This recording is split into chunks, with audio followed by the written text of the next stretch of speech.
What's going on? I just want to share some things with you. Um, I had a couple of thoughts pop into my head that kind of changed how I look at some things. As you grow from the time that you're born to the time that you die, there's always those little moments that kind of change your viewpoint a little bit.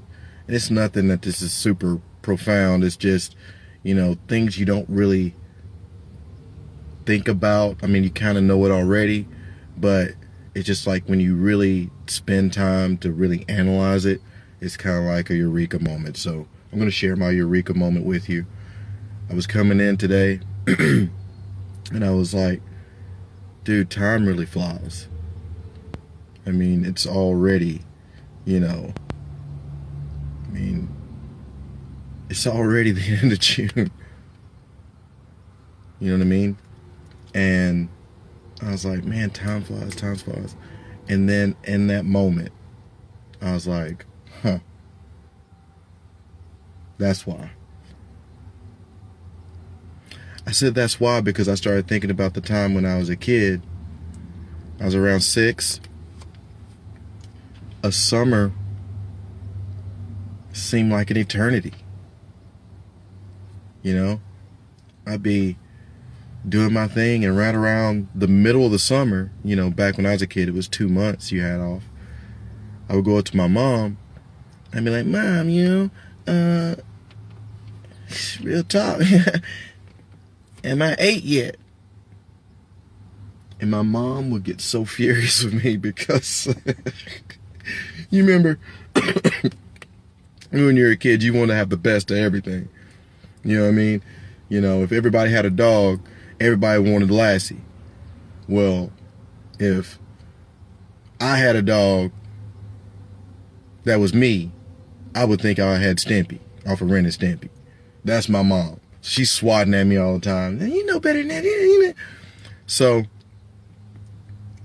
I'm asking my mom this question, and I was serious. I was like, Mom, am I 8 yet? Because I didn't understand the concept of time.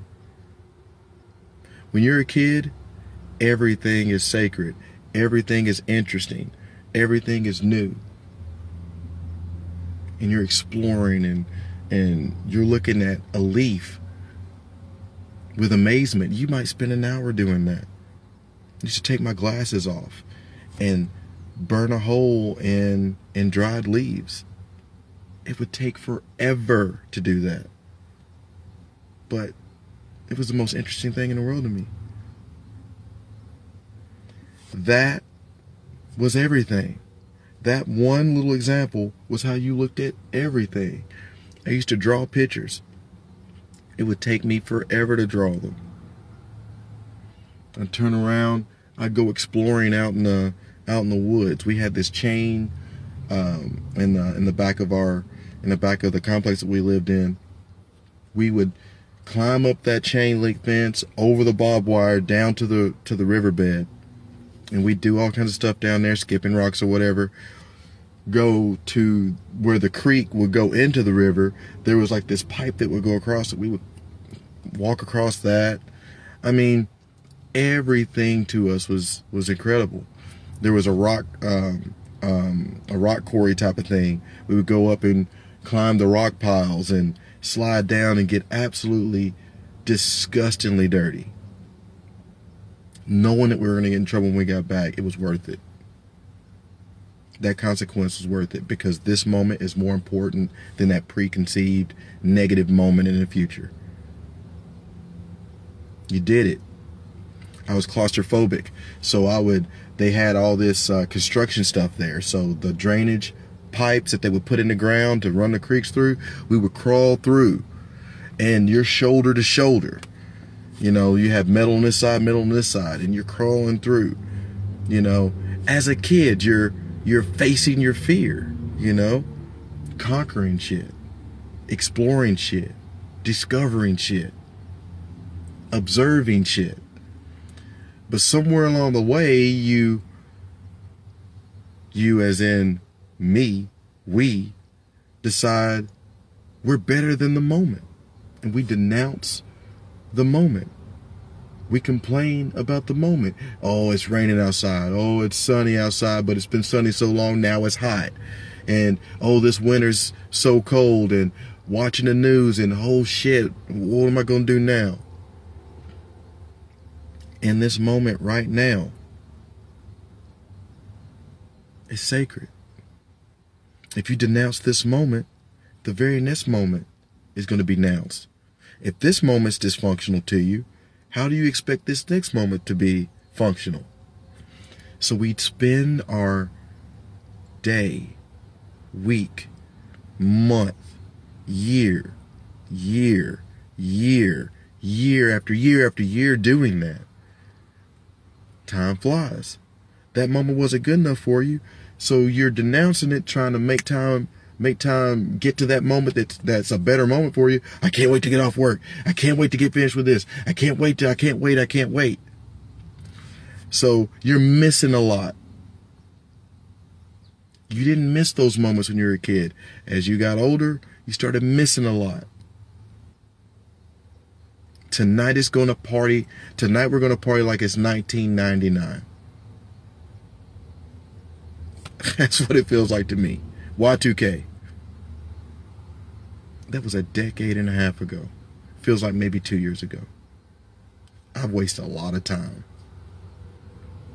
But if you denounce Monday, because Monday's not good enough, and then Tuesday, and then hump day, you're humping to what? You're trying to hump to that better preconceived moment in the weekend, Friday and Saturday. And then Friday and Saturday, if it's not good enough, you might complain a little bit, but at least you're in that day that you're looking for, and then it's over. And then it's Sunday. And then, oh my God, it's Monday tomorrow. And then Monday. And you start that process over and over again. 52 times you do that. 52 times. 52 weeks. 365 days. You do that over and over and over. And if you add up all those good times that you have, we're talking about in 24 hours, if your whole entire day is spent mostly of denouncing this moment, that moment, this moment, that moment, you might have 3 hours out of 24 that you're content or maybe even happy. So you add all 3 of those hours up, you might have really and truly 3 or 4 days in a month. And I really started thinking about this. I was just like, I've denounced over a decade and had the audacity to ask, why does time fly? Time flies because I wasted time. I thought I was better than too many moments.